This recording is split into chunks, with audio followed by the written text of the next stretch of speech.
2 लाख रुपयात pure petrol गाडी. Best price 2,20,000 होईल का? 2 लाख करून देईल बस. मित्रांनो, संध्याकाळचे वाजलेले आहेत आता 7:30. तुम्ही एकदम लो बजेट मध्ये गाड्या पाहण्यासाठी तुम्ही मला सबस्क्राईब केलेलं मला नक्कीच माहिती आहे. तर मी आज आलेलो आहे पाटील सरांकडे. पाटील सर, आपले व्ह्युअर्स आपल्याला विश्वास ठेवून लो बजेट गाड्यांसाठी आपले व्हिडिओ पाहतात.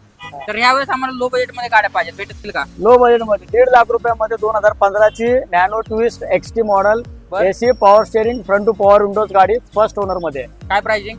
1.5 लाख रुपये, फक्त 1.5 लाख. फक्त 1.5 लाख रुपये. किमतीत माणसा म्हणून जाईल. चॅनलचं नाव सांगायचं, 1.25 लाख रुपयामध्ये गाडी घेऊन जायची. तर तुम्ही आम्हाला विश्वास ठेवून सबस्क्राईब केले तर तुमच्यासाठी एकदम बजेट प्राइस मध्ये दिलेली आहे एक्सटी मॉडेल. सर, आता ऑटोमॅटिक मध्ये काय ऑप्शन? ऑटोमॅटिक मध्ये फक्त 50-60 हजार रुपये घेऊन यायचं. सेलेरिओ ZX आहे, सेलेरिओ X चा मॉडेल घेऊन जायचा आहे. फर्स्ट ओनर, 40,000 किलोमीटर चाललेली गाडी आहे. 470 कोट करतोय. 4 लाखापर्यंत गाडीवर लोन अवेलेबल. मार्केटला काय प्राइस चालू आहे याची? मार्केटला लोक 5-5 लाख रुपये सांगतात. आणि आपण किती देतोय? आपण 470 सांगतोय, 4.5 ला देऊन टाकू. ते तुम्ही या इथं